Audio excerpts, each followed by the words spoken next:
All right, part two of this episode. Back to 72. We're going to keep track of those numbers in case we get a good one again, yeah, which you don't get better than 69, but damn it. Maybe we'll have a chapter 69 at some point. uh, uh, just have to keep going until we get to 169. Okay, so we're gonna try and get through the rest of this book here. Um, Starting on chapter 48, which there's a couple things I really like about this chapter. Um, we get to see a little more of Nynaeve's ability to think and plan. She has this good idea of, I'm gonna go find whatever the equivalent is of a wisdom around here. I'm gonna ask that person for help so we can stay off the grid and try and you know uh keep out of sight of the Black Ajah. Mhm. Um, but then my favorite part of this chapter is when uh Elaine asks um Mother Gwenna, do you have a cure for two women who can't stop arguing with each other? And she has the story about dunking people's head in a rain barrel until they stop it. And Nynaeve very sheepishly says, "I think I've done something to that effect myself." Uh, so that they don't, and as I kind of mentioned last time, when you get to kind of a milestone or a turning point in a character um in the series, there's not a switch that's flipped. Nynaeve and Egwene are going to continue to have a somewhat tense relationship throughout the whole series, um but it does kind of open their eyes, and they do kind of start to kind of figure out how to live with each other, figure out how to work with each other in this kind of new dynamic that's no longer you know young woman, uh, basically apprenticed to Nynaeve, who's an authority figure in the village, and now we're out and we're on equal footing.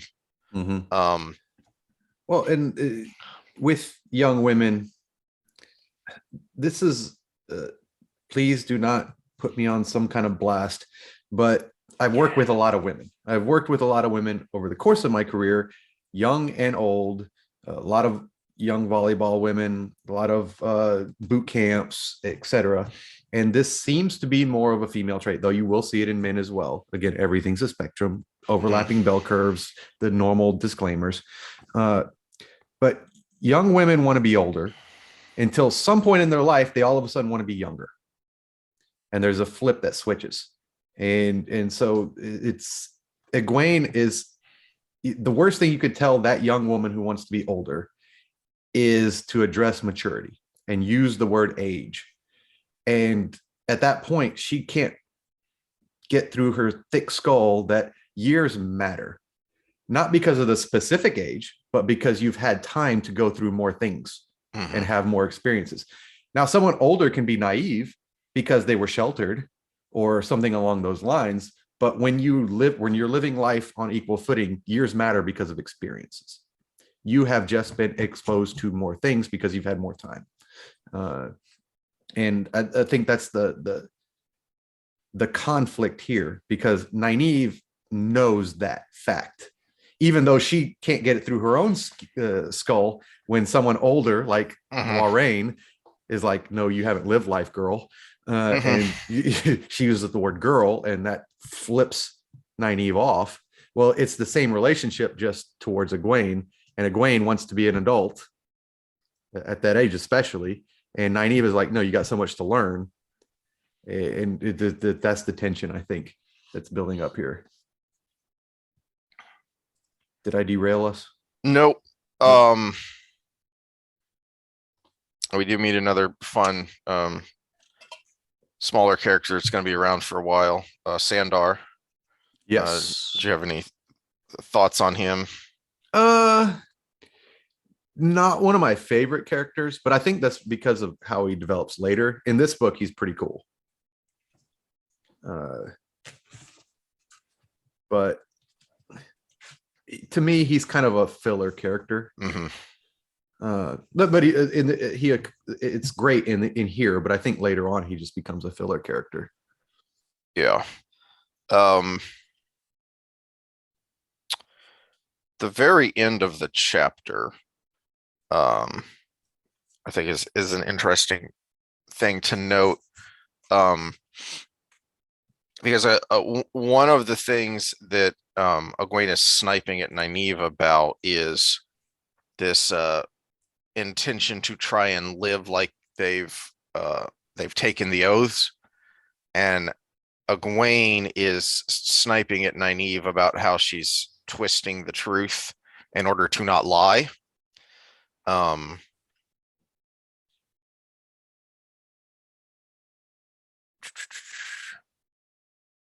and Elaine slaps her in the face, uh, which I thought was pretty jarring and an interesting point on Elaine's character of how and where she'll kind of jump in and take charge, especially when she's kind of stuck in the middle between Nynaeve and Egwene. Um, but I mean, the very last sentence in the chapter is Egwene thinking, "I know we do, but I do not have to like it." Um, and this is a point that is uh is going to kind of stick with Egwene, and it's going to be kind of a character trait of her as she grows through the series of what does it mean to be Aes Sedai, and how does she conduct herself in that way. Um, and here she's kind of being a petulant child with the way she's acting and the way she's treating Nynaeve, but she's not completely wrong either. Mm-hmm. And there is that kernel that is going to kind of stay with her, that's going to make her different from so many other Aes Sedai. Well, and as we talked about with our other discussions, the worst thing you could tell somebody is you're wrong, because even if they are, they'll dig their heels in. And we also have a lot of backdrop that Two Rivers people will dig their heels in no matter what, anyways.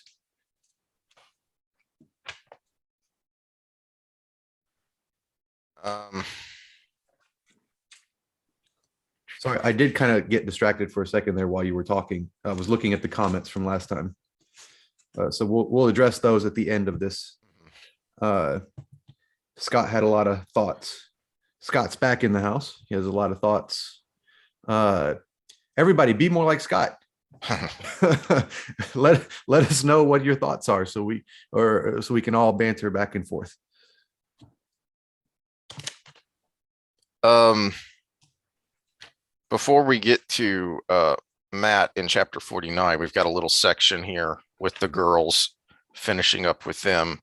And Egwene's going to go into the world of dreams to look around. And I do like, I like that he mentions, because something we've griped about a lot is that it doesn't just happen. Um, because it says that through trial and error, she's been figuring out the rules Mm-hmm. of Teleron Riyadh. So she's been figuring out some of the rules, she's learning, but she does have a talent with a capital T. So she is able to, you know, do things like a kid who's got a natural talent of throwing the ball. And it's, how did you throw that hard? I don't know. I just did it. Okay. Um, and she does this when she pulls herself out of the dream real quick, and she doesn't even know what she did. And she's trying to figure out, how do I do that so I can do it again. Um,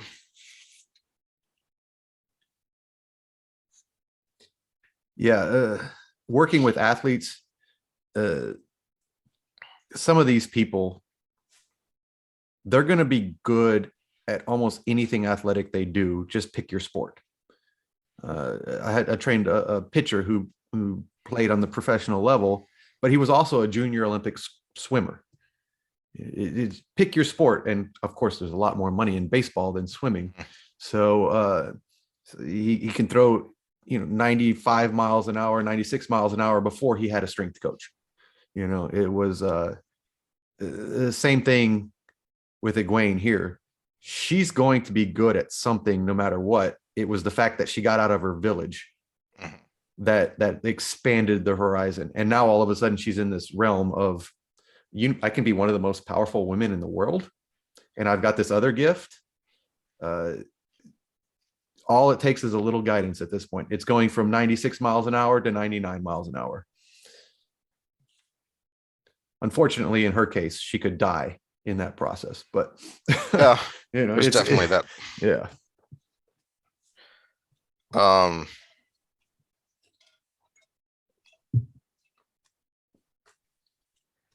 I like the opening to Matt's section here. We get a little tease of things to come with Tom telling him you could be a good player if you put your mind to it, Mm-hmm. because they're playing stones.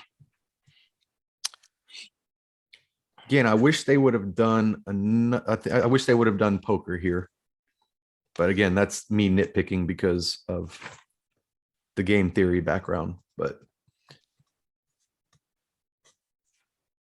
All right. we might have to talk about Ulysses S. Grant for at some point with Matt, because Really? there was a thing that made him different than other generals, and it's I think he was the inspiration for Matt Hmm. when it comes to that later. Sorry, spoiler alert on that one, but Oopsie. oopsie. Um, We'll talk all right. about it in our spoiler section. Do you have any thoughts on Matt's section here? No, he's really coming. This is Matt being Matt trying to figure out his talent, right?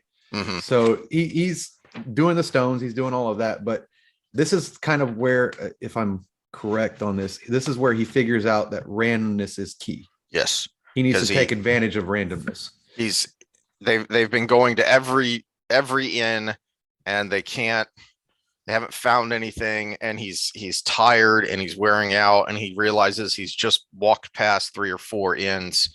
Okay, well, I'll go in one last one. Let's go in here. And oh, look, there's Well, Kamar. this is the thought that I was kind of just holding back was I do wish they would have made him more of a poker player, because a poker player learns to harness randomness, where a stones player is like a chess player, where everything has you know every move that's available on the board before you make your move, and so uh, he learns to harness randomness to his advantage, uh, and hedge his bets basically with his own actions. So this is where he's coming into that character. Yeah, and then the pattern gets wonky around him, to really uh just break randomness, as we see here with the loaded dice, which somehow turn to roll a perfect roll when they're not supposed to be able to do that. Well, Uh, there is that the supernatural element. mhm. Um, and then the a bit of luck, bit of Taveran, that his stumbling around in the rain has gone and gotten Tom sick, and uh, and then that's going to lead to him finding out about the girls here in a couple of chapters. Oh yeah, I forgot about that. So he deals with Komar, and then they have to run off to find some place else to stay. And then we get to one of my favorite chapters in the whole Yeah, this sinking is what I series. thought we were going to get to the last part. I forgot it was in Tyr, not Ilion, that this Mhm. happens. So Uh, Perrin going to the smithy and working with the smithy uh, is one of my favorite chapters. Uh, the way it really works through who Perrin is, and then while he's doing that, he's weaving Fail in there as well, and kind of she's learning about Perrin along with us, but then he's kind of learning about her as well. So we can see them kind of growing a little closer together, and Perrin becoming less resistant. Well, he kind of gets in his zone. He's in his comfort zone for a second. Mm-hmm. And when you're in that comfort zone, it's easier to open up to people, especially if you're not extroverted yourself. Mm-hmm. And he definitely is introvert. Is this going to be too early for this one to be the cover meme then?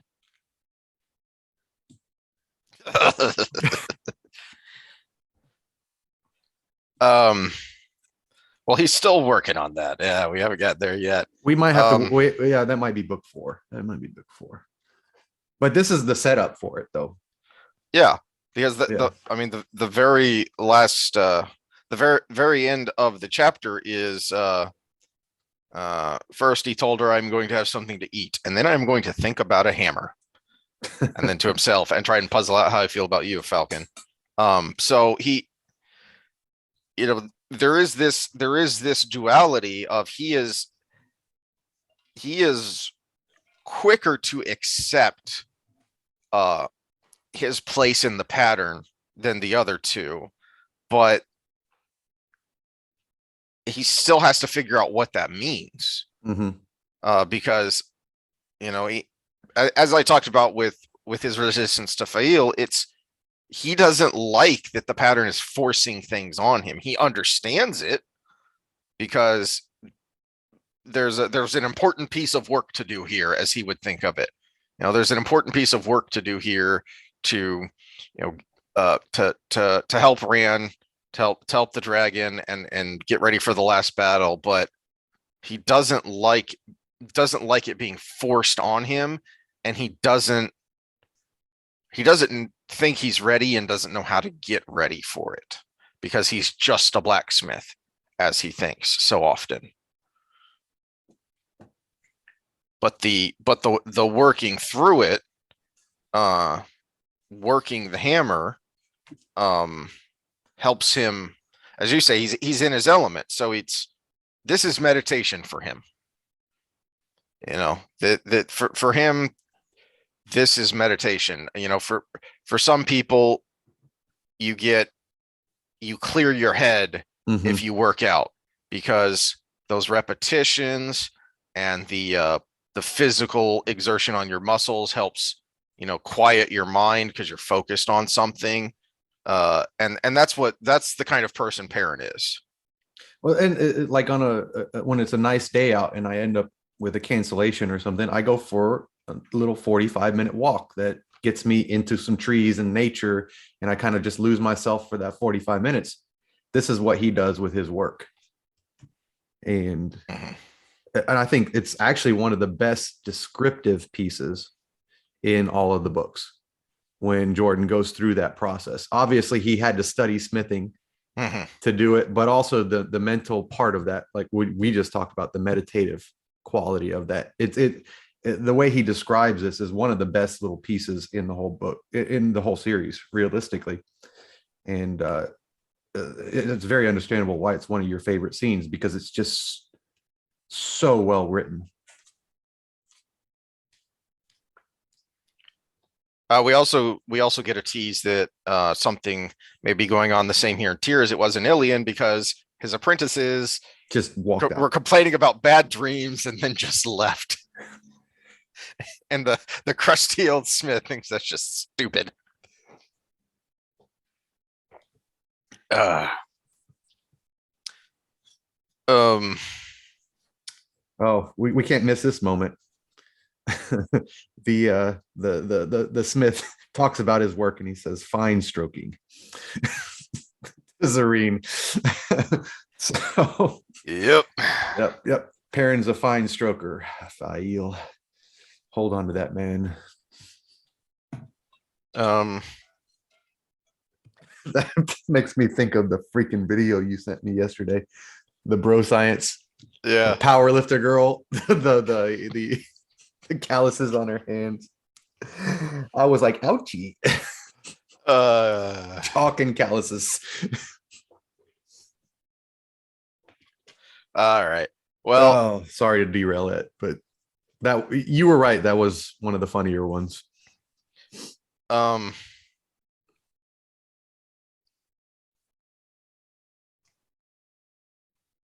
oh yeah, this is what I was looking for. So the um after the fine stroking, um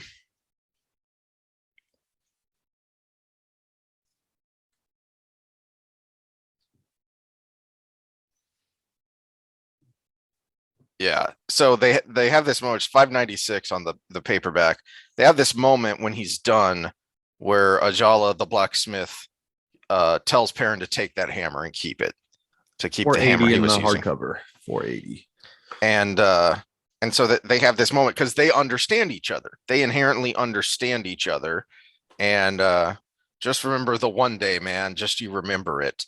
Um, as they left, Zareen looked up at him and said, "Do you have any idea how strange men are, blacksmith?" "No, I did not think you did." Um, because she doesn't really get it. She doesn't really get what's going on here um, with them, and which again is going to develop more later, that she comes to understand Perrin more, even if she doesn't get him inherently in situations like this.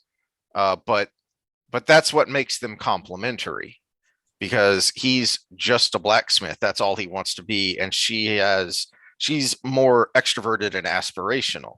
Mm-hmm. And Perrin needs that because, as I said, he's accepted his importance to the pattern, but he doesn't like it, and he doesn't know how uh to fulfill his destiny. And Fail is going to be there to help him do that by pushing him. Da, da, da, da. And everything's coming to a head here because now there are Aiel and Tyr, which we kind of saw coming because both Perrin and the girls have mentioned to Aiel that, yeah, have kind of pointed them directly or indirectly to the stone.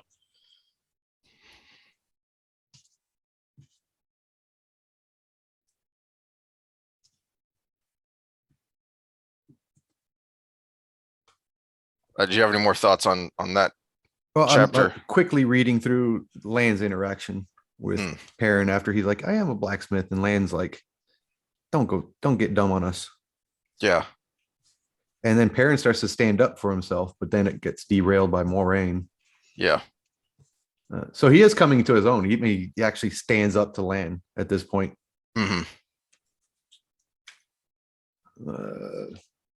I want to know how Moraine keeps. Okay, so it's one thing to say a Forsaken is in Tyr, Hmm. but she specifically says Belal.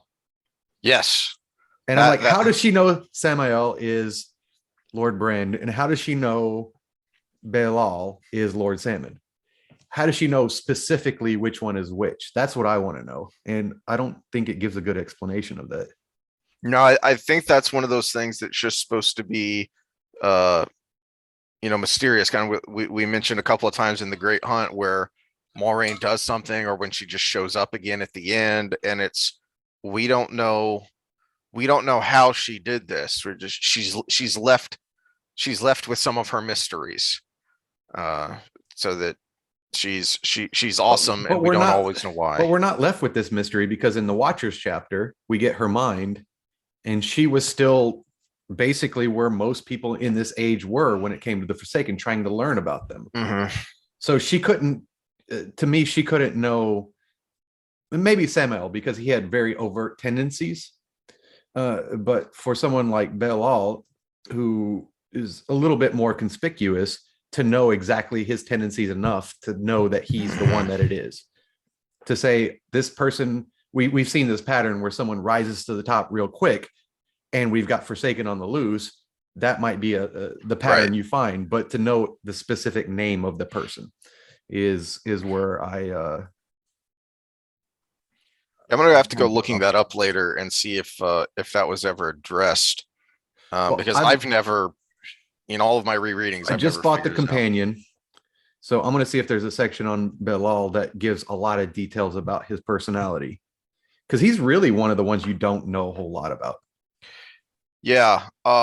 We're told that He's a great swordsman. That's in here, and yeah. that's why he's set himself up here, is because he is a master swordsman. Um, and so he wants the sword that is not a sword. Um, Which goes in line with one of the comments. So we'll get to that. yeah. We'll get to that, Scott. We're about to get there. We know that we're trying to, again, we're skirting that line of spoilers and not spoilers. Yeah. Um, so speaking of which, in the chapter 51, it couldn't be Rand. Just because I keep dreaming about him does not mean he has come all the way from Almouth Plain. When Nynaeve catches sight of a tall redhead disappearing around a corner. Um, so she hasn't learned about the dreaming yet, or doesn't understand it. So presumably, Moraine would know, but she shields her dreams, so Rand's not going to affect her. Mm-hmm. But Rand is that strong in the power, that he's going to start affecting people now that he's here, if anyone knows what to look for. But I like that we still haven't seen him yet. That it's just out of the corner of Nynaeve's eye, but we know that, again, here's another piece that is now in place.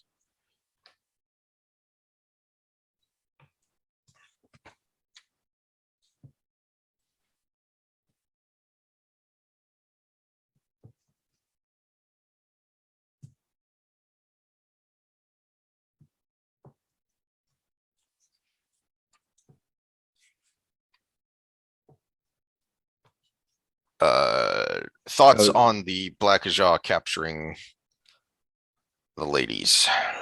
well, this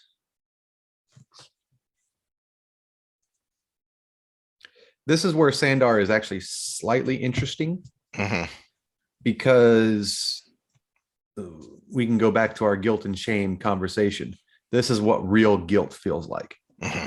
He could have gone about his life after this and been perfectly fine, but he could not get over what he did in this situation.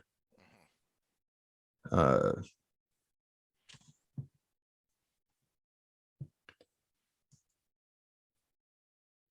I like that Nynaeve's response is to punch Leandrin in the mouth as hard as she could.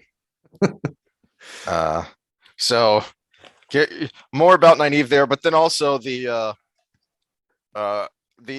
arrogance of the Aes Sedai, that, well, they're shielded, so I don't have to worry about them, and you just get punched in the punched in the mouth really face. hard. Yeah.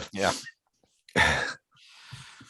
Uh, It's that narrow-mindedness that the power is so powerful that you forget about the other things. um,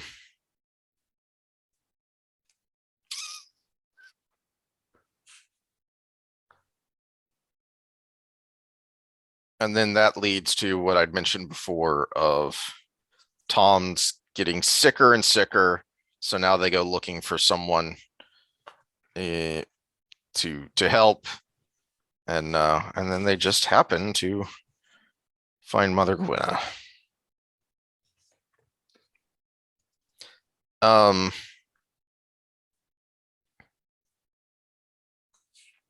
I like that.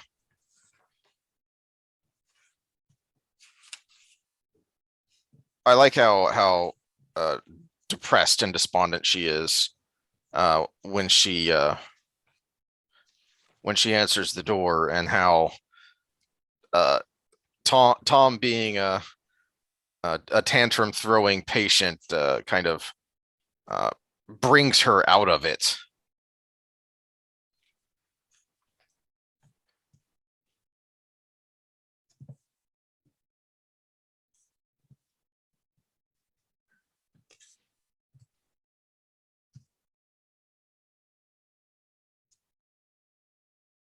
And Matt's just kind of instinctive. Um, because it's not all luck here. I mean, luck in the pattern leads him here, but then his what am I trying to say here? I mean, we've kind of talked about this before about the way he is. He has a very instinctive and natural way of He talking reads to people. people. Yeah, he Yes. reads people. So So he's already got kind of a little bit of a clue in the back of his mind when he saw uh the horses. mhm. So there's three horses there, and then the way she's talking just kind of clues him in a little more that something's up Well, here. and again, it's the pattern mind. Mhm. Point A, point A, data point B, data point C.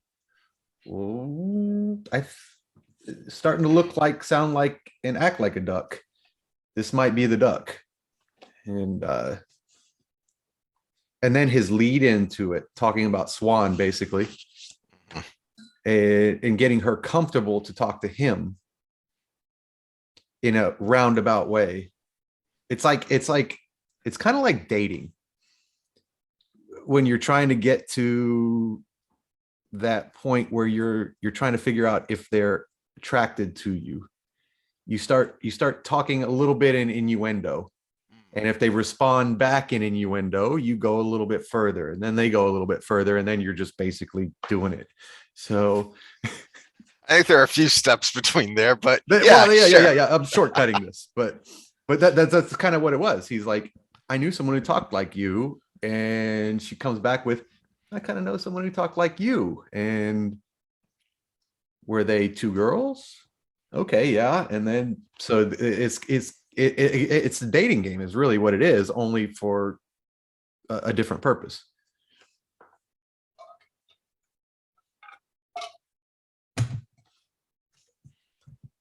Um,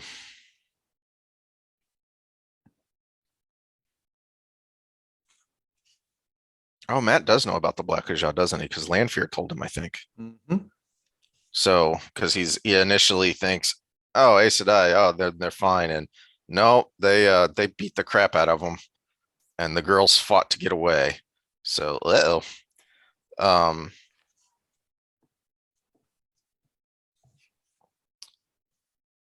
and then of course, kind of like it's a hero in the night again. It's he doesn't really even think. It's okay. Well, I got to go get him out of this impregnable fortress that has stood untaken since the end of the breaking of the world.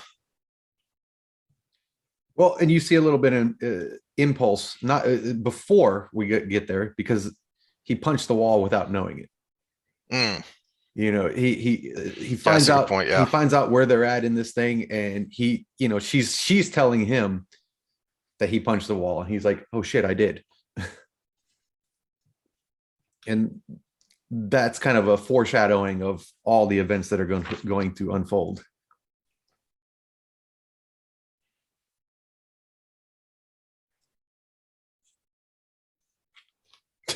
And then what he does to Tom, it's awesome.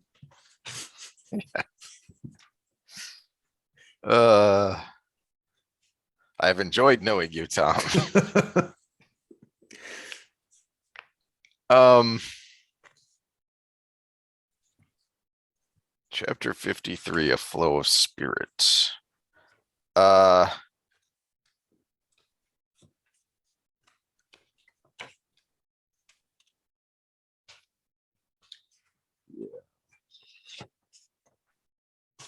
We're getting into some weeds. We might not be able to finish today because I got a client in 10 minutes.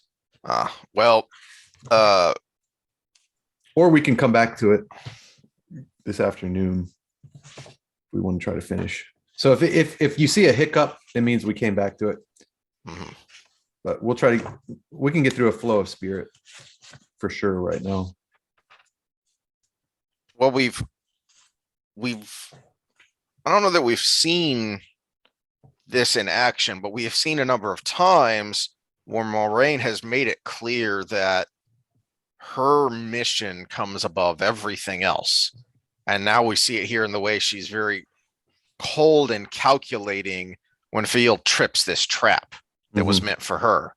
And she's thinking, if he felt that, if he felt that blast of spirit, then, you know, they may think I'm incapacitated and I can catch them by surprise.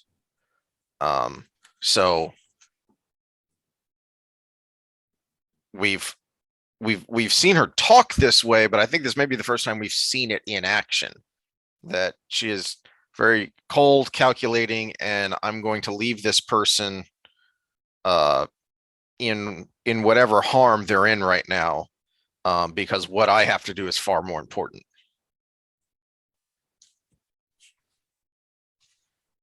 Um,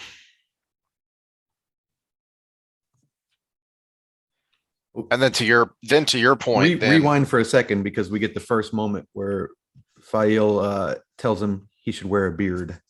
uh, These are important things. They sound so stupid for those that are yeah, on the first read through, but these are important things. and this is the first time he stops calling her Zareen, as well, when after she's triggered the trap and he sees her lying on the floor there. Um, so yeah, that is also a bit of importance. Um, not only saying it, but then uh, uh, a couple paragraphs down, in agony he stared at Zareen, at Fail. So the chapter from his perspective, he's using the name in his head as well. So there's definitely a shift there because he's been pushed into it, and so it's a good point you made about Matt punching the wall, because this is Perrin's version of punching the wall. Mm-hmm. That uh, he's reacting, and his gut reaction is to call her by her preferred name, her chosen name, and be very concerned for her, to the point where Moraine has to use kind of all of her force of will to get him to not charge in there. And then, as you pointed out, he stood up to Lan in his last chapter, and now he's standing up to both of them, because he's not going to leave her. But it's a calculated move on his part. Mm-hmm. Yes, because he doesn't just punch the wall. Um, he he stops and he thinks. He has enough wherewithal to ask Moraine, uh, "The world of dreams, is this like the wolf dreams?" Uh, and so he's thinking through. He's calculating. Moraine doesn't know, and she's not going to say that. She just says, "I've told you all I can." And so he makes the decision. I'm going to jump in there and uh, try and get her out, because I know something of this world of dreams that she's apparently trapped in. So I can, if anyone has a chance of helping her, it's me. And so he does it. I also like that you get a hint of Loyal and Ogier not necessarily being always so calm. When he kind of tells Loyal what he's going to do, and he may be vulnerable, so he needs him to guard the door. And all of a sudden, this quiet, meandering, professorial person suddenly looks incredibly scary. Mm-hmm. It's a hint of things to come, and hints of things we've heard before, because I think Loyal has used the term a couple of times about putting a long handle on your axe, Mm-hmm. and so we're starting to get hints that you know the the Ogier can actually rise to anger. Uh, Well, we've seen him kill a Trolloc with his bare hands yes, already yeah. In once. the Great Hunt, he Yeah. threw him against a wall so hard he broke his neck, and he was kind of horrified by it, but it is there. So I guess we didn't quite make it. We'll hiccup and we'll come back to it, because we just got a couple of chapters here, but we can't we can't breeze through chapter 54 into the stone with Matt being awesomely awesome. Well, even Moiraine has an awesome moment coming up. Mhm. So, yeah, if there's a hiccup, then we continued later in the day. If not, we'll do it in episode 72, 73, 73. Yeah. 73. Anything more on this chapter before we end it? Nope. I think that's a good place to wrap it up there for that chapter. Okay, cool. Later. All right. So, psych, we thought we might not have time today, but we have time. So, we are continuing on trying to get through this. And if this is a long episode, it should be. It's the season finale. So, we're going to get through the end. Now, in that little break, I had a client that I needed to get to. By the way, he's 61 years old, and we just put up 315 for a double on bench. So, kudos to him for sticking with it for a long time. But I ordered the companion, which I thought was going to be the big white book, but it's not. But it is interesting because I looked up Belal while we were on our little break and what's special about him. And he was like the lawyer. He's the lawyer. To quote, he represented people in the courts of law and did it well enough to earn a third name. Apparently, earning a third name in the Age of Legends was a big deal. And he was actually a leader in the fight against the Shadow. He was a defense lawyer. So that's pretty cool. So I guess if you know that about him, you would be able to figure out who was Lord Salmon. Brand was Samael, right? Yeah. Salmon. Yeah. Yeah. So yeah, it doesn't have a lot of information on him. I wish they would give more info on the Forsaken, but yeah, there you go. I was not able to find yet if anyone had asked the question if it had ever been addressed by RJ of how in the world did Moiraine know that, or is it just because she's special and awesome and mysterious? What I wanted to look up is the Forsaken that we already seen destroyed, Agenor and Bethamel. How did you spell Bethamel? Beth, right? I think so. I'm not. I've passed I've passed all the BEs. Was it Balthamel?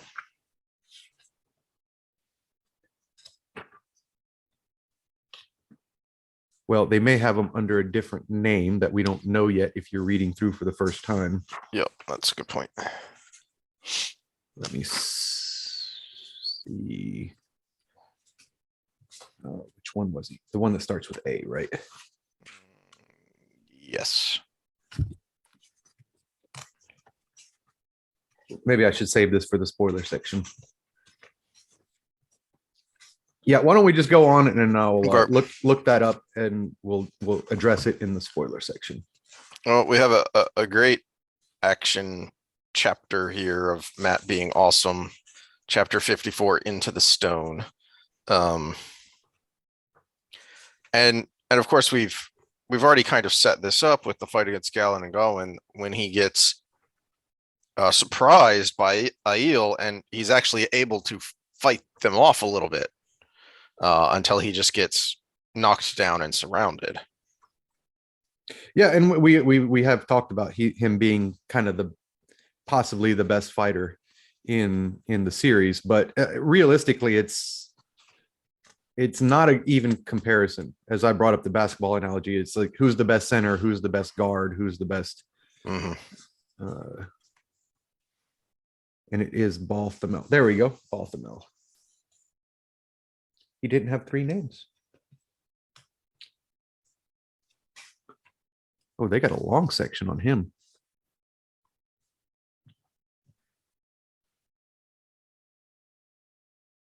I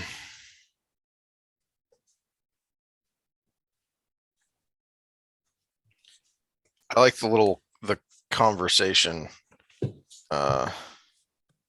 he has after You know, as we mentioned in his last chapter, he has the gift of gab, and so he's got spears up against his throat, and he's gonna try and smile and schmooze.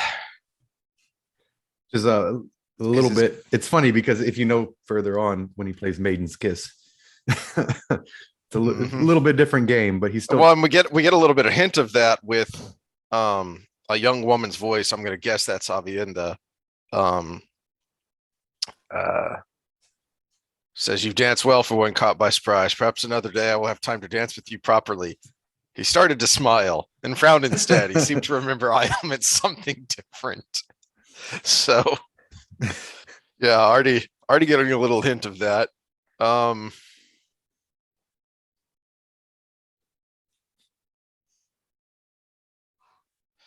and then Sandar pops back up to add to the hilarity. Um, but wasn't actually catching them by surprise. Uh, because they're that awesome. And uh I like that we've already met Ruark once. Now we get him a little more from him. Um, when he says what when he's they're able to convince him that they are who they say they are and they mean them no harm, and Ruark gives a little bit of his own background to say that, this is why I trust you.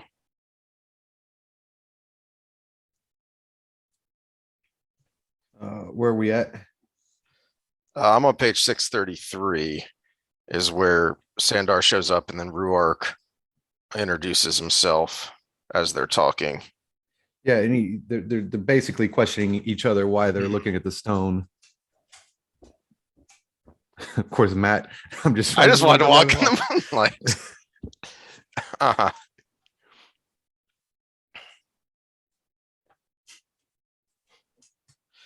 Uh, a lone nameless one? Well, there doesn't seem to be anyone else, Matt said dryly. Uh, um,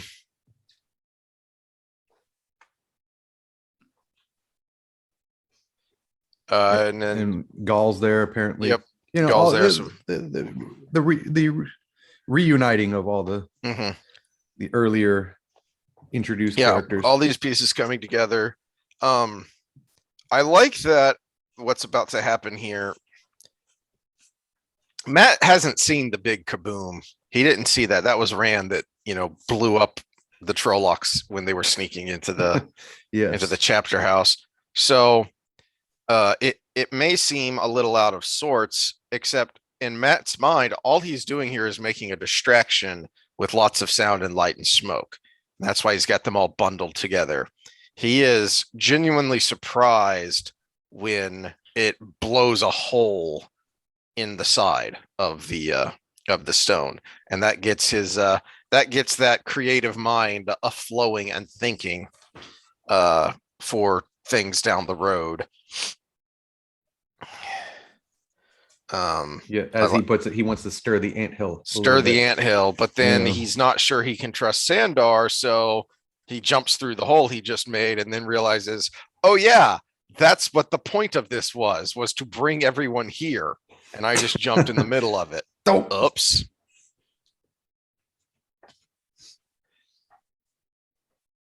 Um,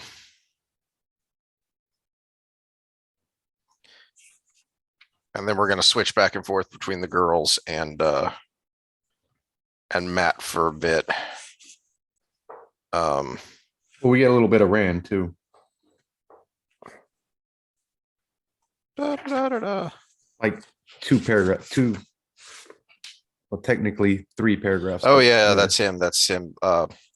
Laughing crazily because he's kind of gone nuts, and it really does seem like a part of him is hoping, if not necessarily thinking, but at least hoping that he's going to be proved false here. Mhm. He's not going to be able to grab Kalendor. He's going to be killed, and that will be an end to it. Well, yeah, we've all gone through this in our lives where you have a very pessimistic thought and you want to be right because you want to be smart, but at the same time, you're like, please be wrong this time. And Mhm. if you're fated to die, you kind of want to be wrong, I think. And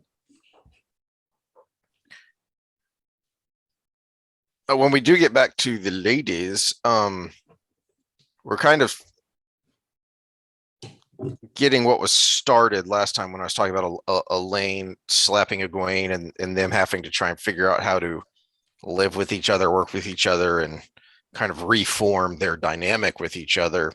And now they're put in a pressure situation, and you kind of see that coming to fruition, that which was set up before, and now you have it here with them working together with Nynaeve, kind of humming the lullaby to help Egwene go to sleep so that she can see if she can find something out in the world of dreams.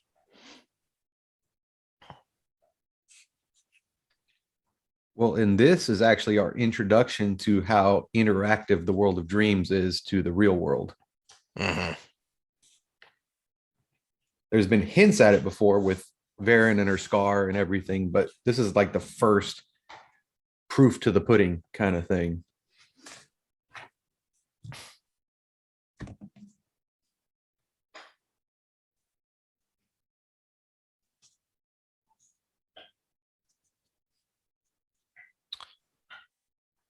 Um, and then in the same way, then we switch to Perrin, who's also had to, because of this pressure situation, he is also having to uh embrace more this thing that he was just kind of starting to accept, just kind of starting to explore, and now he doesn't have a choice with Hopper and the Wolf Dream and and hunting like a wolf, because he needs to rescue Fail. So there's kind of a parallel there as well.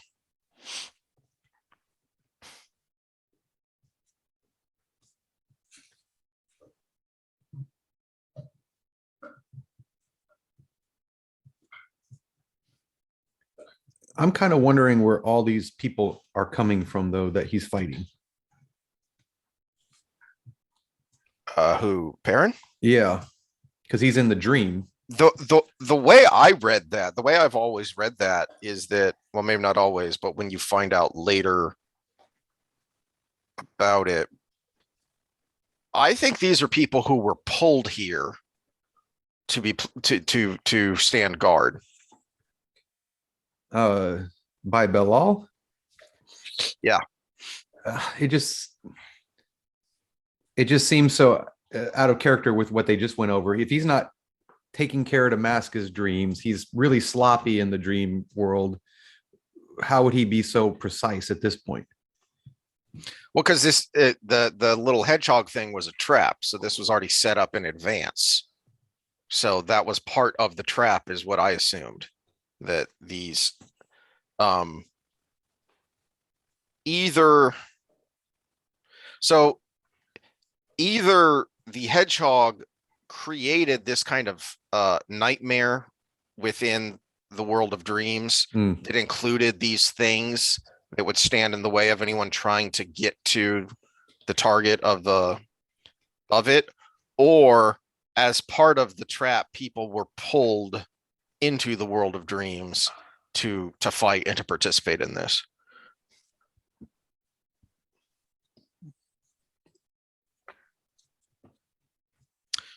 Uh,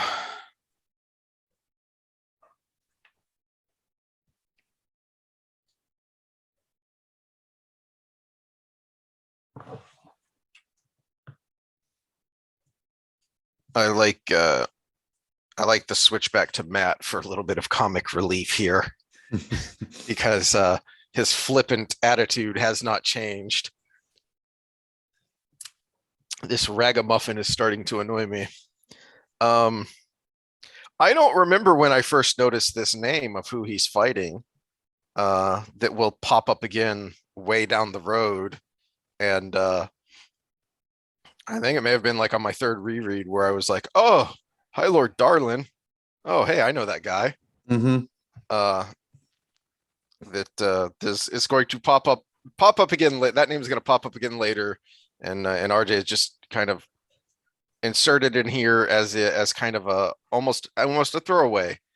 This is why we overthink everything, because it's not just a lord, it's a high lord. It's not just a high lord, but it's one whose name is going to come up and be more significant like 4 books from now, right? So I think it is 4 books from now. I think it is book 7. Uh yeah. Anyway, so uh this is why we overthink everything, because he inserts little things like that in points like this.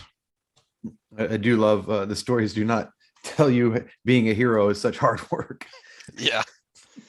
Yeah, well, and this hero in the night. He's jumping out of the hayloft, cursing himself all the way, and now it's just he's going to keep lead on. I am no bloody hero. Uh,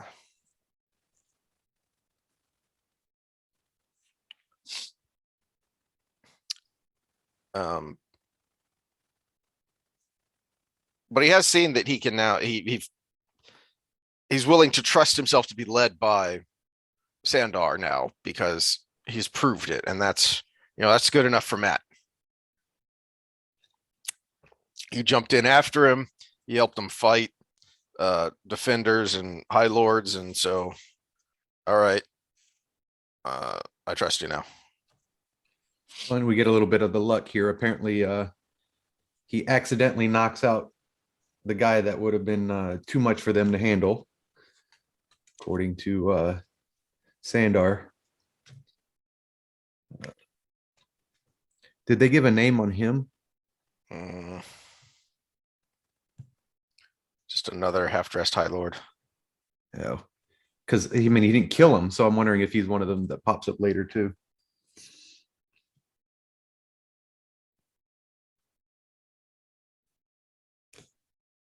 All right. So then we get back to Rand and the ultimate culmination of this, of what is written in prophecy. Um,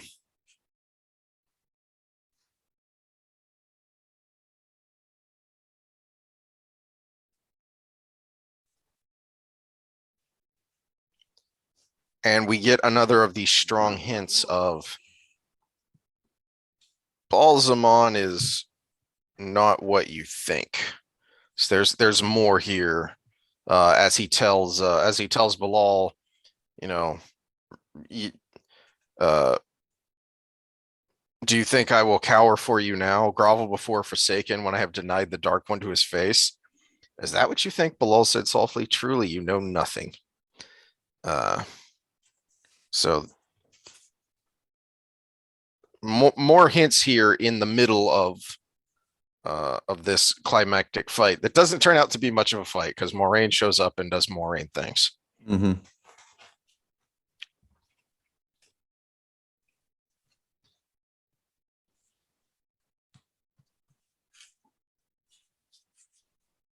And Bale fires him away, and we still don't know all the ramifications of that yet. We just know that it's something she's not supposed to know. Yeah. Um,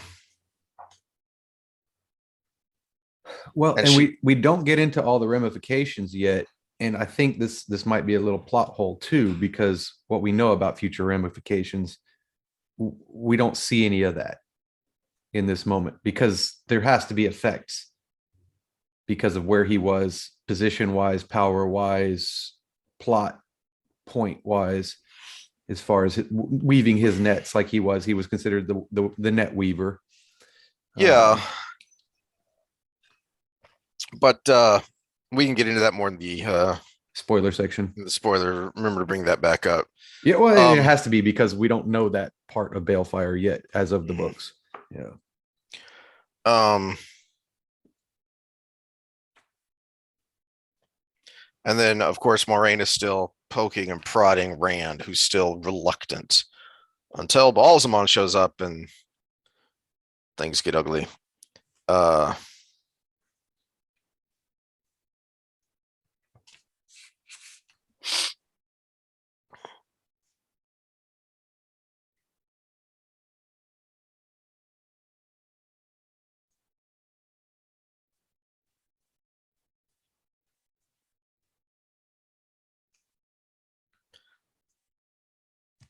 And this goes along with one of the comments we had up because it was about Balsamon and trying to turn him. And everybody's got their turning point where he's like, "F this, we'll do it another way." Yeah, And yeah, because he just grabbed hold of a ludicrous amount of power, and he's smart enough to know he can't stand toe to toe to that. mhm. Um, and then you see at the end of this Rand section, you get a an explanation of how the those with this raw natural talent kind of do what they do. Is he uh, Rand sensed this folding that Balsamon did, and he doesn't know what it was, and he doesn't know how he did it, but since he can sense it, he can intuit how to replicate it. Mm-hmm. Well, and that's one thing that Jordan makes more and more clear as we go through the books is the stronger you are with the power is very directly correlated with how well you can learn it. Mm. How quickly you can learn it, I should say. And it's probably kind of an attunement. Like the better your proprioception is, the better you're going to learn and exercise quickly. So it's kind of that intuit nature. The stronger you are with the power is directly correlated with your intunement with the power.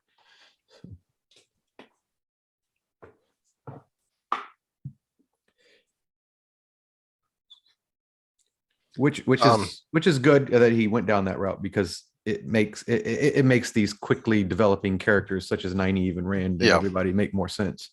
Otherwise, it's like we talked about that we hate it. You'll know it when you need it, right?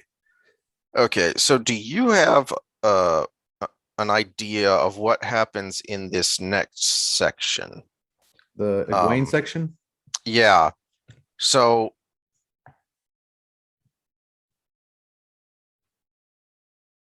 she shields them in the world of dreams, but when she wakes up, they're still shielded, and she can't figure out what's going on. That's what I was talking about. The direct connection between the world of dreams and the real world. Uh, but I think we can be more specific. Is the power is universal Hmm.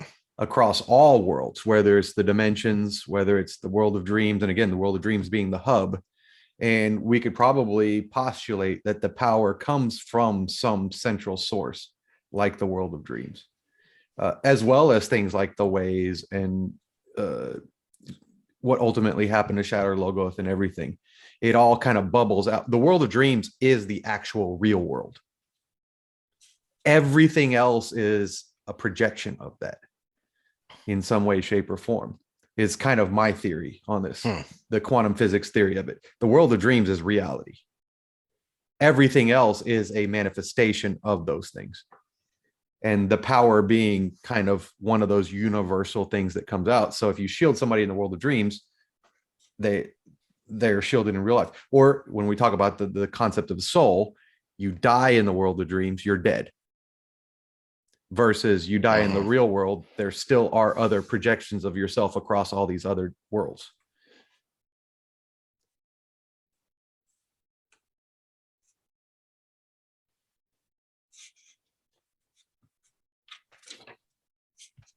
Um,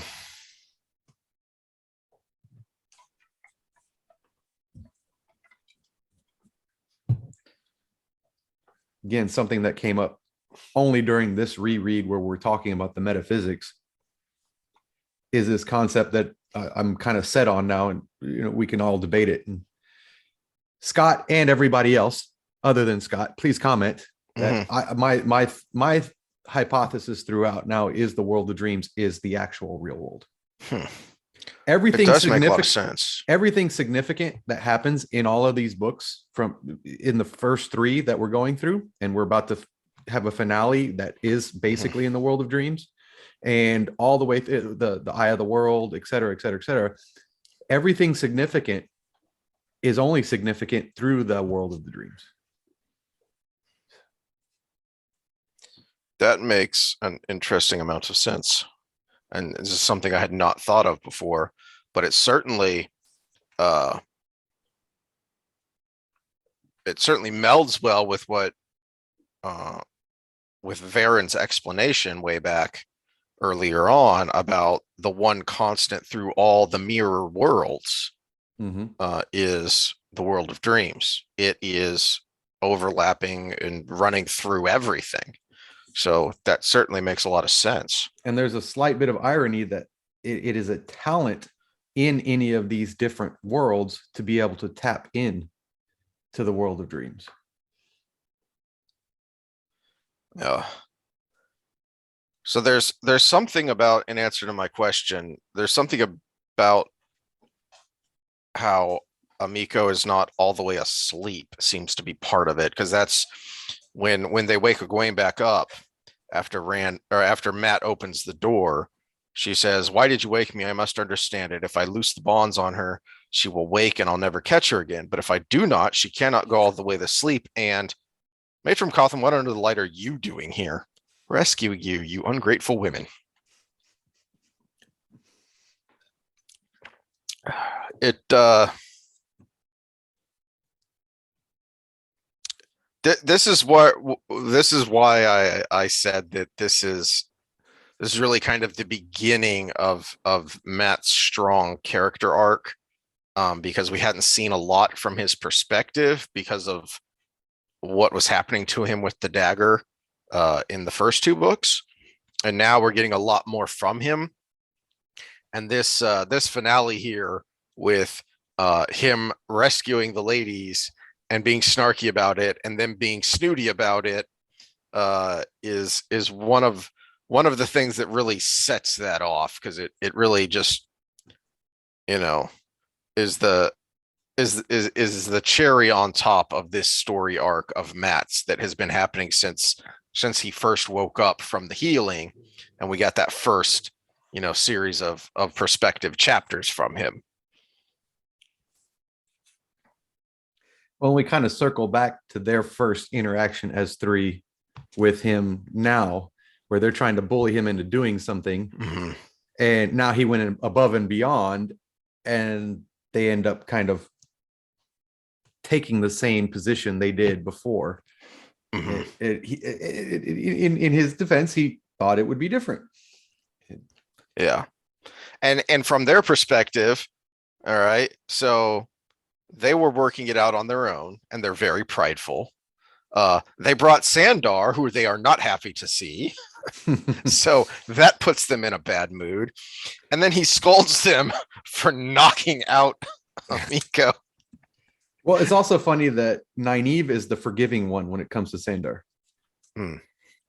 So you get a little perspective that, yes, she's kind of a bitch sometimes, but she is the wisest of the three. Mm-hmm. So Yeah. Because while she can be as stubborn as the rest of them, she does have that lived experience to kind of temper that more, where Egwene is still childlike. She's still, shedding the last vestiges of her tantrum throwing childishness. And Elaine, not only has a little bit of that too, but then also on top of that has the entitled, rightfully so in a lot of ways, the entitled mentality of someone who grew up in a literal palace. yeah, you can't change someone's perspective. One of the best things I heard, I'm trying to remember the author's name, but I had heard him on a podcast with one of my favorite podcasts, Modern Wisdom, and he made a statement about being frustrated with people, and he said the thing I always tell myself when someone cuts me off in traffic or whatever is, if I was that person and in that exact moment, I would have done the same thing. And that's kind of the moment you have with Nynaeve and Sandar. She's like, well, Leandrin can be have her, what she said. Leandrin has vile tricks, so perhaps you're not entirely to blame. Mm-hmm. And she understands if she was Jylan Sandar in that exact moment, she might have done the same thing. Yeah. And keeping in mind that Leandrin was the one who tricked them in the Great Hunt. So they've been on the receiving end. I don't think they know about compulsion yet. I think we've kind of just heard the term, but so they don't necessarily know exactly what was done to Sandar, but they've been on the receiving end of Leandrin's tricks. Mm-hmm. So, but of course, that's not going to be any. Uh,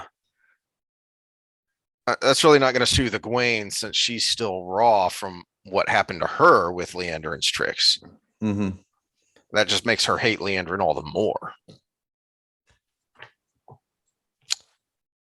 Um, Again, this is one of the very few reasons I kind of want to watch the second season, because I still want to see where they go with Leandrin, because it's the best arc they've had going. mm-hmm.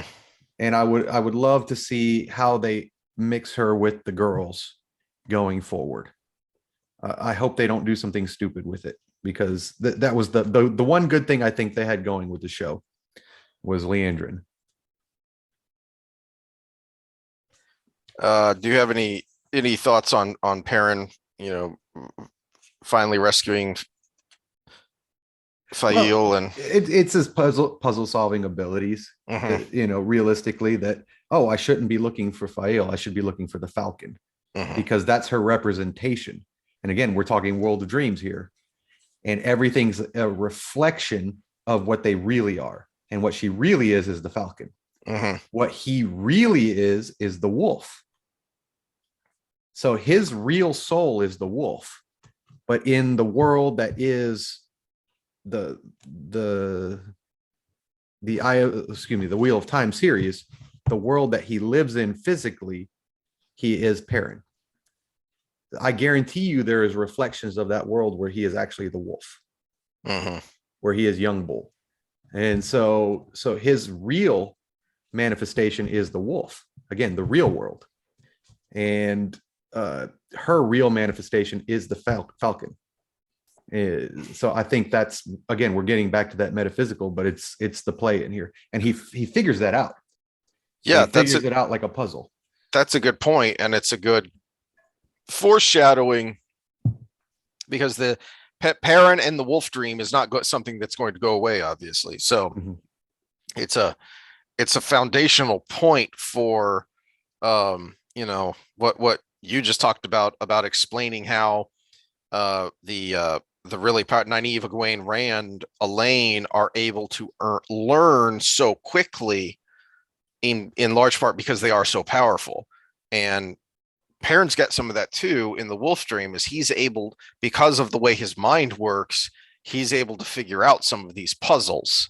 And so, between what Hopper teaches him and between his own way of looking at things, he's going to be able to figure out how the Wolf Dream works. Um, Even though he doesn't know the philosophy of it that Egwene does. Let's get through this, because I want to get to spoilers. Because now I really have a theory on Rand, Egwene, all of these people when it comes to the World of Dreams. So, but it would be too spoilery.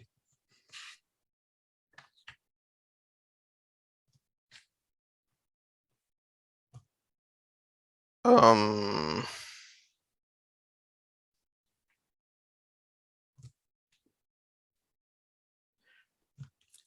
so we do see. I will say this little 3-paragraph section, which one paragraph is just one sentence at the end, when he does the thing and then he wakes up, and Fael is there with, my poor blacksmith, you were hurt so badly, and he wakes up and he says, Fael, my falcon, right? Mhm. Those 3 little paragraphs, better love story than Twilight. Sorry. No, there's no teen angst. There's none of that stupid shit that we saw in the show. It was just, he made the decision to go after her, and now he realizes why. Mhm. It wasn't some stupid flighty crap. No, it was a combination of one, that's Perrin's ethos. It's the right thing to do. He's going to go save this person, but then also there has been this attraction, this connection there under the surface this whole time that he's been resisting. But now when push comes to shove, this is the real him. As you were saying, in the same way that, when he turns into the big wolf in the wolf dream, that's the real him. Cynical prediction for the show. Zareen makes an appearance with the Aiel in the cage scene, but right before that, they fuck. And he gets woken up by something, or he's feeling bad about it or something, and leaves, and that's when he saves Gaul. Yikes. There's gonna be no build up. It's gonna be like, oh, you're hot. Oh, you're hot. Oh, steamy sex scene. Ugh, please stop talking. Cynical prediction. If I end up being right, what do I win? I'm gonna be so mad at you.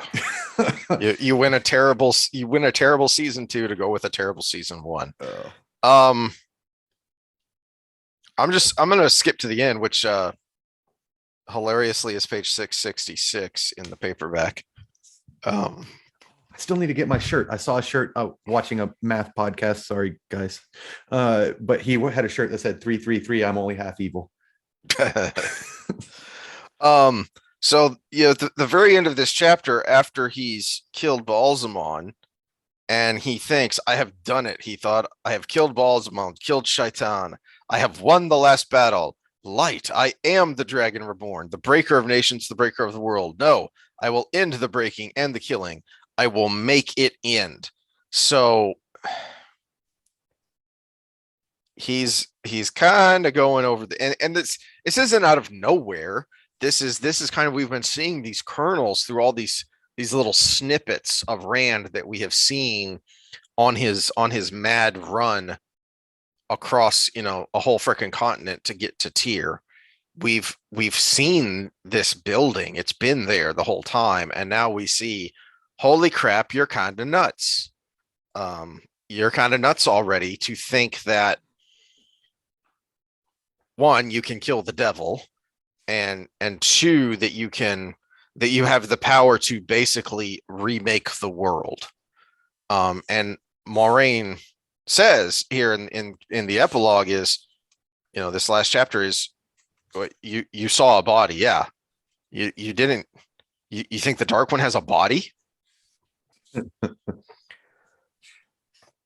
Yes, which gets me to what I want to say. So do we have anything else to say about the book before we go into spoilers? I love the kind of cliffhanger ending here ish of, it seems a little bizarre. It seems a little coincidental that all of these forces are converging on Tyr, on the stone. And then at the very end, Matt's pointing this out of, are we the people of the dragon? And Ruark says, we don't talk about this, but we are the people of the dragon. And he shows the marking on his forearm, the dragon marking on his forearm. So I love the ending there of leaving it on kind of a cliffhanger. Wait, what? And what does that mean and what happens next? And of course, the next book is all about that. Really, that's kind of the main driving plot of book 4 is the Aiel as the people of the dragon and what that means. Oh, and we're also introduced to Barrelane. Yes. And keep in mind going forward that the person who gave Barrelane the note impressed her with her beauty. Mm-hmm. And Barrelane is probably top 5 beautiful women in this world. And knows it. Yeah. Yeah. That's the big part of Barrelane's personality, is that she's smoking hot and knows it and uses it very skillfully. All right, so those are my final thoughts. Did you have anything else? Moiraine had to remind Matt that he is the sounder of the Horn of Valir. You have to be around. You can't just leave. Yeah. Oh, poor Matt. Damn it. I didn't say I was going anywhere. Who said I was going anywhere? I wonder how soon is Thomas fit to travel. Time to run. Maybe Perrin will come with us. You can count on me. Oh, yeah. clearly. Oh, poor Matt.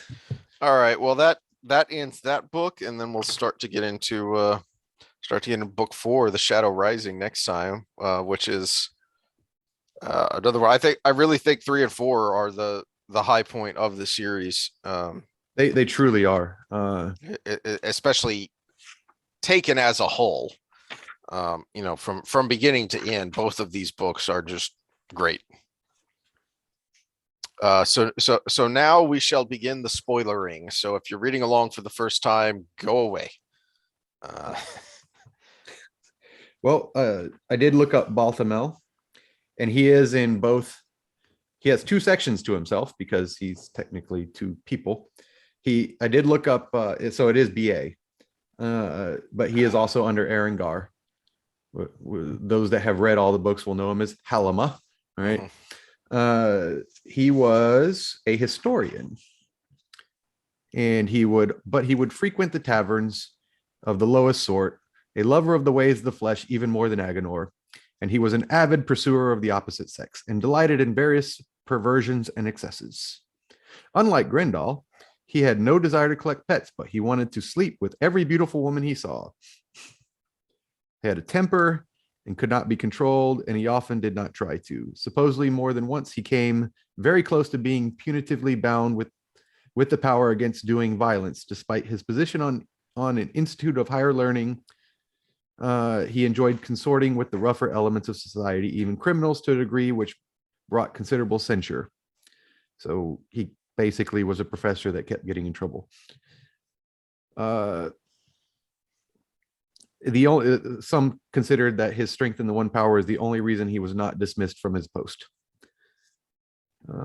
He only went to the shadow with the temptation of immortality. So that was his motive. To live forever and never age. That was his motive, simple as that. So, yeah. So he was basically just a dirty horn dog. Dirty horn dog, but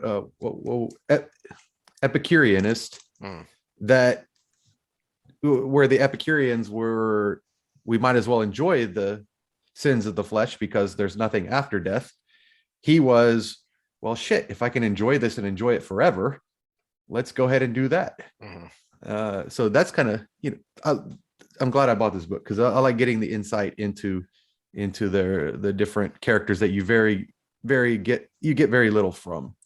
But what I wanted to talk about on the lines of their real sense is what they are in the world of dreams and why the Dragon Reborn is so important is I think he may be in that world manifestation of the male half of the power.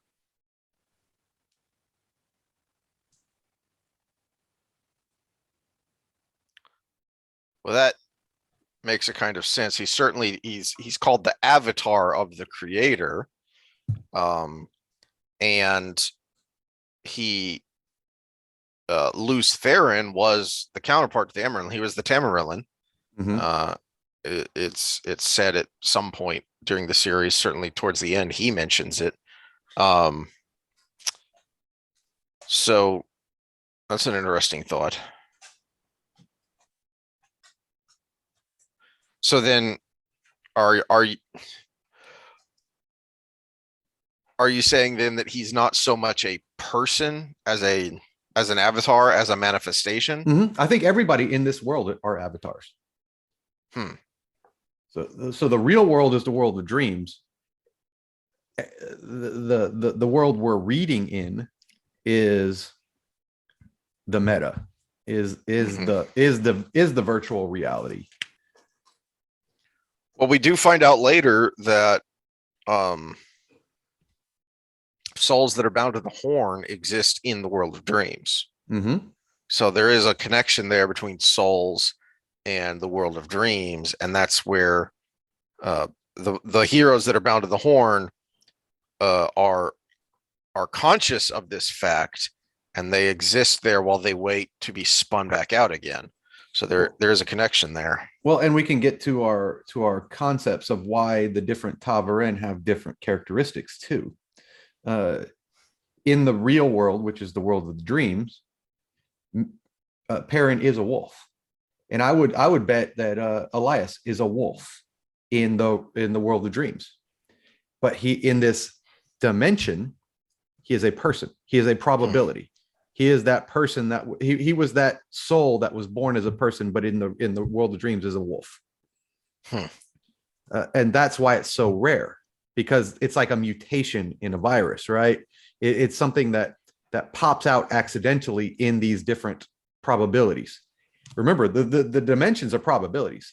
They're all the probable things that could happen. So infinite Yeah, possibilities. so, some more likely than others, as is pointed out when we get into the mirror worlds in the Great Hunt, and that's why the one they were in was kind of hazy because it wasn't a strong probability. Mm-hmm. It was just it was a possibility, but it was a weaker one. It wasn't one that was as likely to have occurred. And maybe not Rand's not the manifestation of the power, but maybe he's the manifestation of light. So in the world of dreams, in the real hub of everything, there's darkness and light. And whichever probability world the light pops out in accidentally is that world where everything's going to happen. Well, there's some more credence to what you're talking about too, because Moradin Ishii rants and rambles a lot about how this isn't a new confrontation.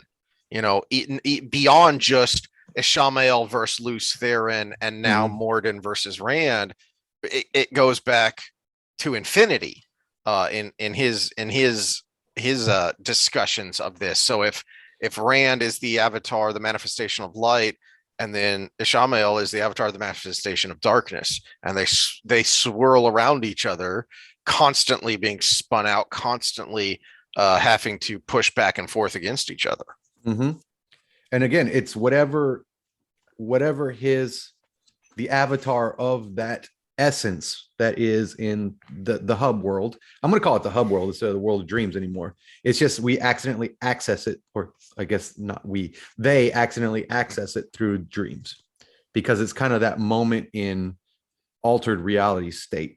Like you probably, if we added it to the books, you probably do get that with some psilocybin or something too. You're able to what what they think of as a dream actually see reality. Uh, I'm looking up Ishamael. So what we do know about Ishamael is he was a philosopher, and he got deep, deep, deep into it, and he got so deep into it that it drove him crazy, basically. It turned him into a nihilist. Mm-hmm. See, he's like the Nietzsche Mm-hmm. of this world. Who did I hear talk about this? It said I think it was Steven Pinker and Sam Harris having a little on-stage debate, but they agreed on this. And they said if Nietzsche was alive today, he'd be a school shooter, but he would have the best suicide note. Yikes. Uh, but yeah, he basically learns or thought so deeply about it, it drove him crazy. And Mm. he ended up thinking that was the best way to go. Uh, but again, that is one of the manifestations of an idea. Everybody's a manifestation of an idea, and we got that with Matt. We've got that with Perrin. We've got that. Maybe Matt is the manifestation of what is luck in the hub. What is chance? What is randomness? So you can kind of get the feel if we think of things as ideas that have a caricature in this world that is a probability of many probabilities. Hmm. And it Before would only make sense that the biggest, most important thing, which is light, carries all the other things with it when it hits one of them. uh before I forget to answer your earlier thoughts about Bilal being bail fired, I don't think it was a big enough beam of balefire to have Oh yeah. a significant effects moving backwards. I don't think he'd done enough, and I don't think the beam was big enough, is what I think was going on there.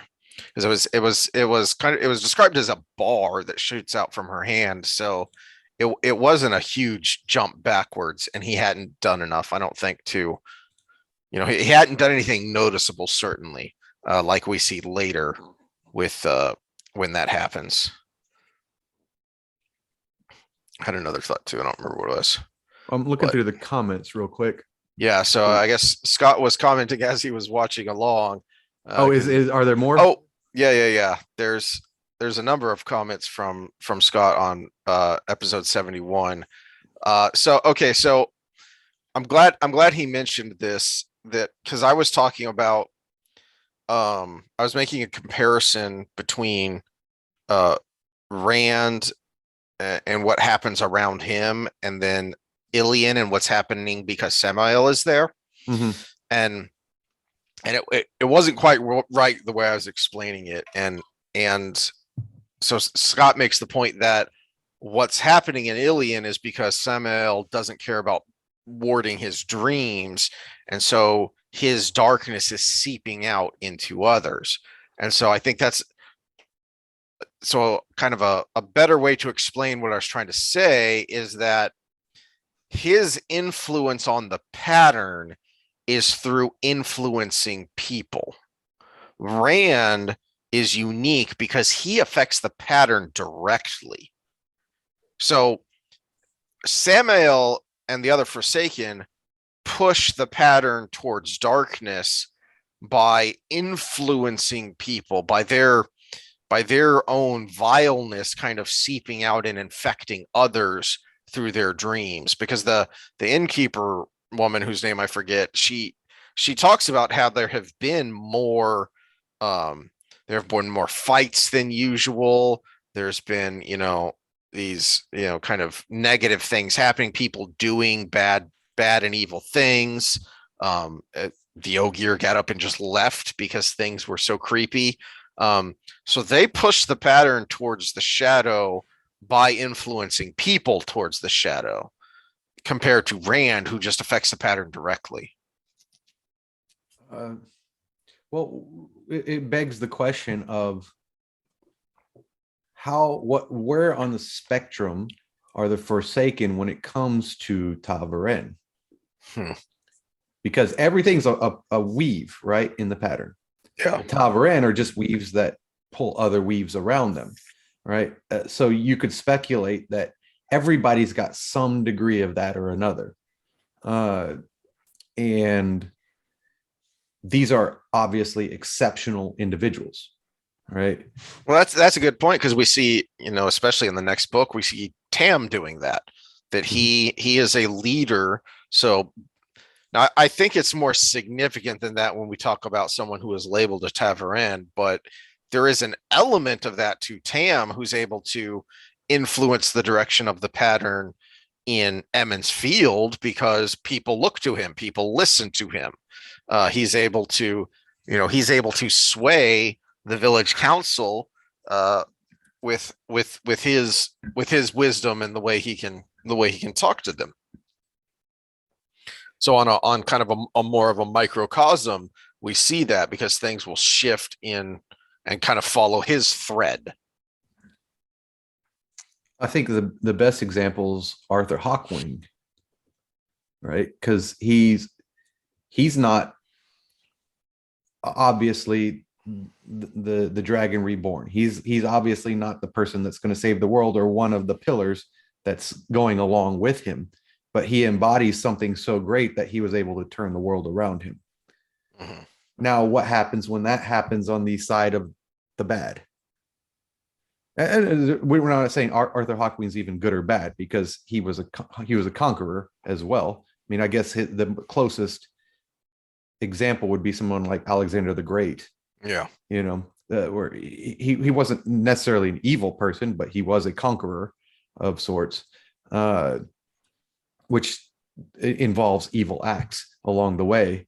But when you have someone that actually aligns with what is considered bad and evil, in this, but they are exceptionally great people. Why were these people chosen as the Forsaken? Mhm. They weren't just someone like Agenor was special. Let me think of a Forsaken. Someone like Moghedian, which she was exceptionally weak. She was smart and everything, Mhm. but what made her so special that she was one of the Forsaken, right? Why is she this special person, except for maybe the fact that she also could mold the world around her? Uh, and why would that entity that is the dark really cherish these people enough to put them on the top? I mean, he promised everybody the top, right? Everybody is promised the top, and basically they become fodder in the process. So why are these people at the top? Is it their skill, or do they also bend the pattern? I think we find out it's because of pure selfishness. That's what the Dark One relishes and rewards, is pure selfishness to the extent that you will do literally anything to put yourself up over someone else. But at some point that becomes detrimental to your climb.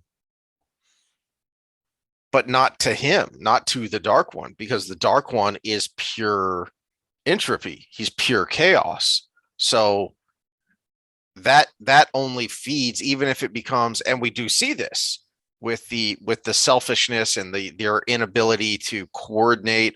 We do see this, and this is kind of the downfall of a number of Forsaken through the series, is that supreme selfishness. But ultimately, that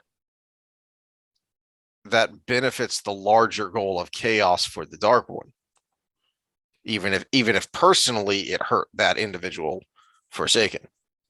Well, it's not only their selfishness, but they all seem to have a blind spot, and that's important because I mean, who's going to go to the dark but a flawed individual, right?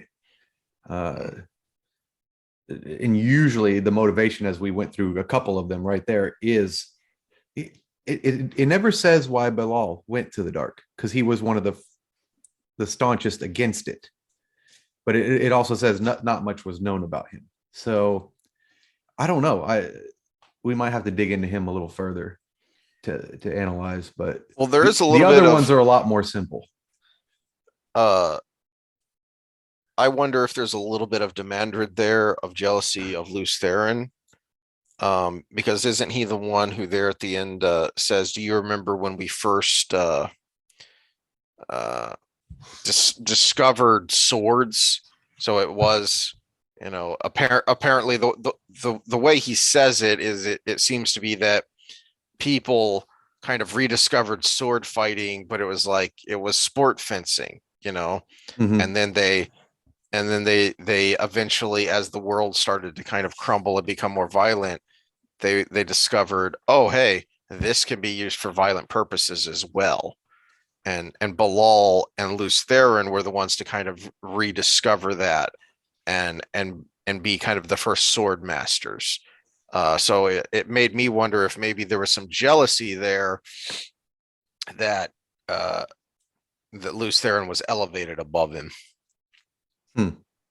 That's very probable. All right. Well, do you have any other thoughts? Should we? Scott has a couple of points here if we Yeah, want to yeah, yeah. answer Keep these. going with his. So, um, wondering if you thought that maybe Jordan had a few too many characters. Perrin disappeared for books. Matt goes in and out of the story like a surreal ghost, and Rand's three women become almost interchangeable. Perhaps Jordan was trying to weave with a few too many threads. Um, and we've kind of talked about this a little bit. That, yeah, it, not so much that he had too many characters, but I do think there are points within the books where um he could have he could have been helped by a little more vigorous editing of, okay, does this section really need to be here? Could we instead have a section where this is happening? Right. So like one of the things I was thinking as I got towards the end of the series and Perrin's story kind of falls apart for me because I feel like we're resetting and redoing things we've already done. And it kind of occurred to me that that would have been a point where Tam could have become a more integral character, because I mean, because he's there, he's kind of one of Perrin's right hand men, and so he could have been there, uh, helping Perrin along, helping Perrin figure these things out, and become more of an integral part. And there's some other points there. I think it's Crossroads of Twilight that has an incredibly long prologue with like 8 different storylines that had been set up in the previous couple of books, but then they Mhm. disappear and we never see them through the actual book. Those all of that stuff that happens in the prologue, we don't see again until Knife of Dreams. So there are some points where that happens. Uh Yeah, this is one of those, the breadth of characters and the vastness of the world when it comes to points of view is one of the things that makes this series great, mhm. but it is also one of the things that makes it problematic at times. So Yeah, what's the better trade-off? Obviously we're all talking about the books, so he may have made the right decision. yeah. And it's always, it's in hindsight at this point where we're like, well, maybe there was too many. Well, as you Yeah. pointed out, what we're talking about here is kind of a difference between an A and an A plus. So Mm-hmm. it could have been darn near perfect. So another example I thought of when I was rereading is, I don't know if you remember Androl, who is an Ashaman who appears kind of out of nowhere in the second to the last book. I Mm-hmm. think he first shows up in Towers of Midnight, and in my reread, I didn't really think this at the time, but in my reread, and I was kind of already kind of on this train of thought, and I thought, why isn't this someone we've already met? He's an interesting character, but to Scott's point is we have all these other characters we've already met and have kind of gotten lost. Mm-hmm.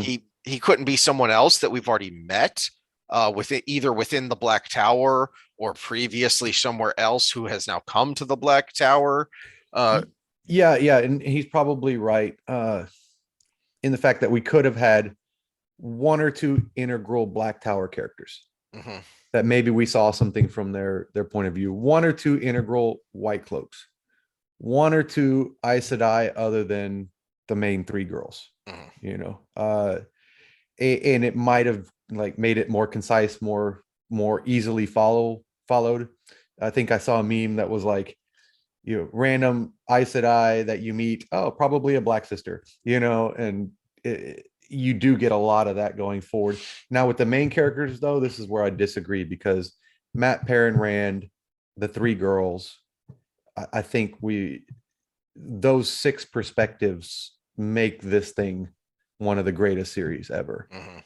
So it's all those side bit characters that really kind of start making it really cloudy. Yeah. And as we pointed out, some of them are great. Uh, Bale Doobie Doobie Doo Doman, Ingtar has a great arc through the Great Hunt. Mm-hmm. So, But we never get Ingtar's point of view, mhm, and Bale again plays that role, like I said, of like glue across a world yeah. where we can So, see things going on. but But but but you when but to your point on like some of the Ashaman or even uh, this one's kind of iffy on me, but Boars Corridon, you know, some of that kind of clouds it because we could have had him as just showing up doing his thing and maybe had that one perspective in that prologue, and then but you knew it was him going forward. And so characters like that probably are the ones that cloud it up the most. Whereas people like Ruark, who's a smaller character, but he he's never lost. Mm-hmm. To Scott's point of some of these characters kind of get lost, and Ruark's never. He's not a big character, but he pops up here, and then there'll be another point where he pops up, and he has a few lines of dialogue, and so he kind of he kind of keeps his presence felt.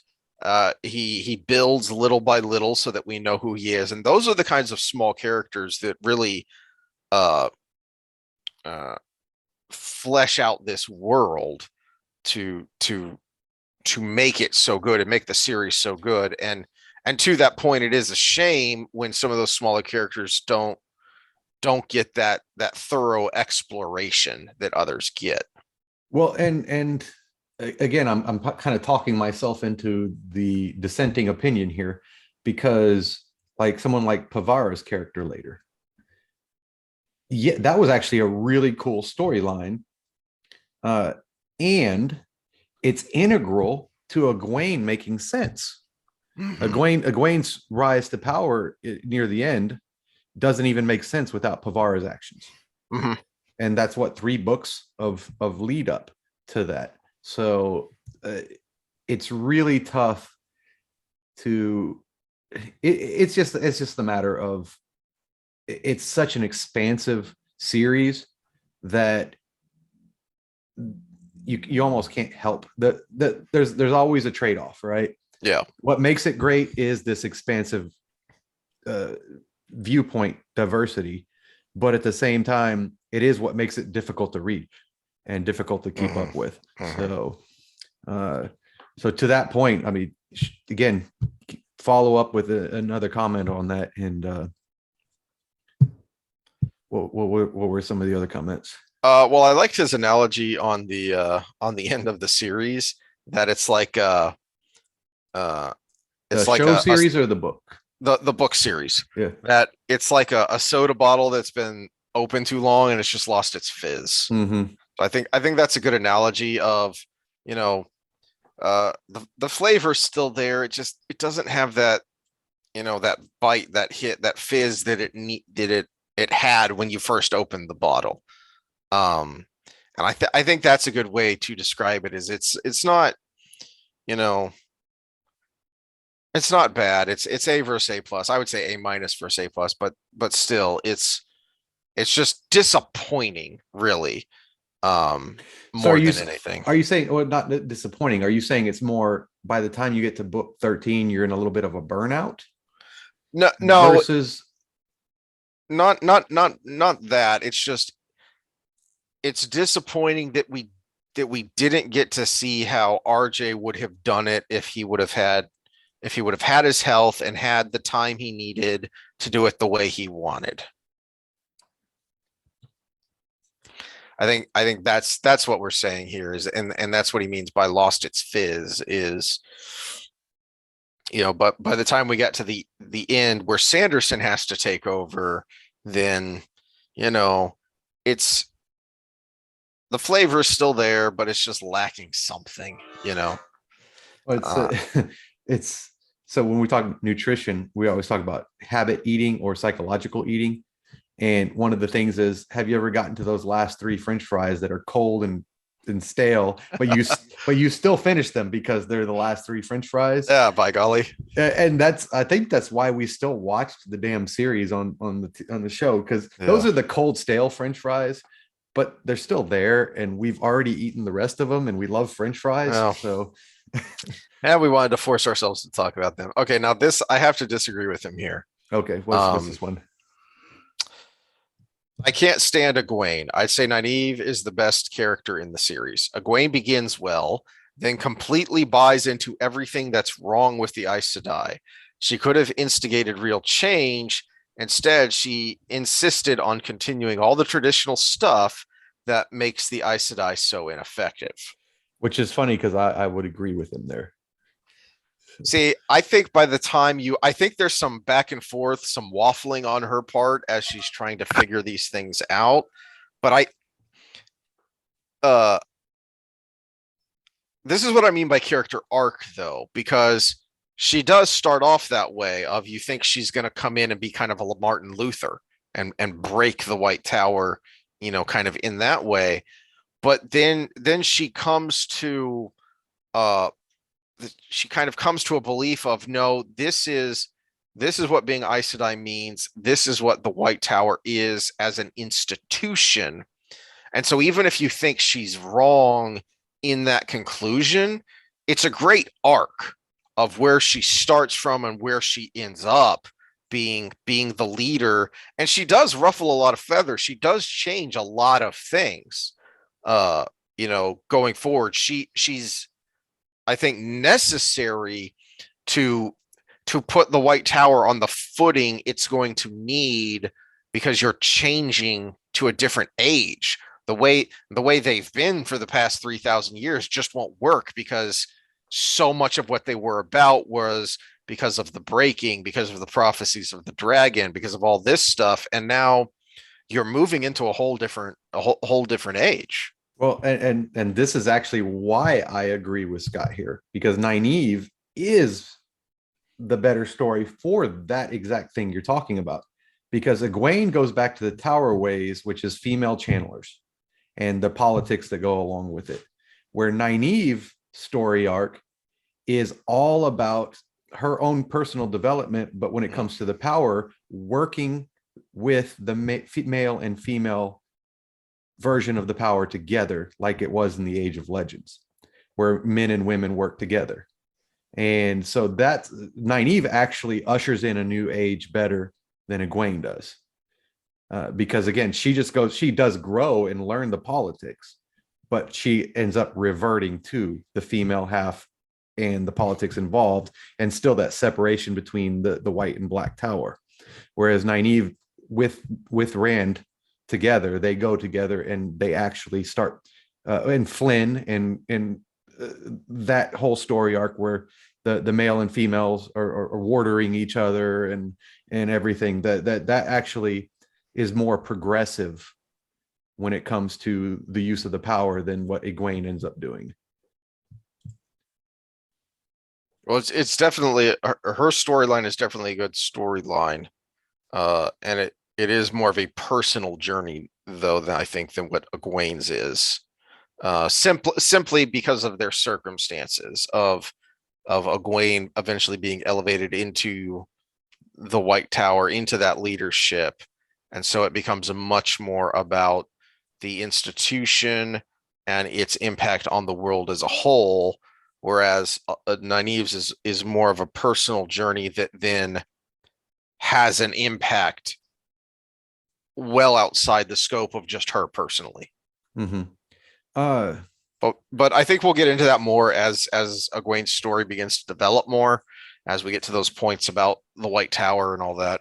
well, the question going into it, and again, we're in spoiler territory. I would ask Scott or any other commenters that are commenting on the spoiler stuff, put spoiler section or something at the beginning of your comment, because no, that comment actually has a lot in it that we can talk about now because we've already had that part of our discussion. But the real question with the Egwene versus Nynaeve, etc., is with what we just said, it's actually fitting that Egwene ends up dying in that moment at the end. Whereas, what the hell is Cadsuane going to do? And that's the real question, because she was a little bit more like Nynaeve. You know, she understood the importance of the male half of the source, even though in her day and age, as an old woman, there was no way to tolerate it because every male went crazy. And so now that she knows that's changed, what is she going to do? And she was actually part of the changing process. That's a good point. That Egwene is there, and she kind of, to Scott's point, becomes more Aes Sedai, but that was necessary to weld the tower back together and bring the tower to the last battle. And bring the tower to the last battle to do what needs to be done there. And now then moving forward, you have somebody who, even though she's the oldest Aes Sedai living, she's an incredible person living. No, not the oldest person, because there are kin. That's right. There were some kin that were older. Yeah. But even though she's old and you'd think she'd be a traditionalist, she's a serious iconoclast. So then it does make a lot of sense that now she's the one moving forward into this new age where they're going to have to start finding a new direction. Yeah, it's no coincidence that it's her entourage that begin bonding warders with the Black Tower men. So it's I think yeah, if we're speculating going forward, maybe we need Sanderson to pull up all the notes and do an epilogue to the epilogue and the follow-up, the beginnings of the fourth age, or something like that. Or Harriet come out. I don't know if her skill at writing. I know she was part of the planning process. I don't know what her skill at writing is, but yeah, have the epilogue to the epilogue and kind of give us a little teaser to closure. Well, there were supposed to be some additional stories, and I don't know if anything's ever going to come of that because there were planned post last battle stories, including what Matt is doing and reconquering Sanshin. Oh yeah, I forgot about that they were called Outrigger stories. And there was also going to be some about other parts of the world that that we don't see in the story. So there were a bunch of extra stories planned, but I don't know if those are ever going to happen. And I don't know how many notes there are on those, but those were things RJ had planned that he had plans for the world to continue after the last battle and stuff that he was going to write that obviously he never got to. Yeah, we can only lament at that point. Yeah. Are there any other comments? No, that's it. We've gotten through all that, and if anyone else has any closing thoughts on the Dragon Reborn before we move on to the Shadow Rising, go ahead and let us know. I do. I brought up that one meme with Perrin earlier, but I forgot that I already had queued up the one for this one because it's one of the original ones I found when I was just looking around. But now that we know who Baal Zaman is, we can use it.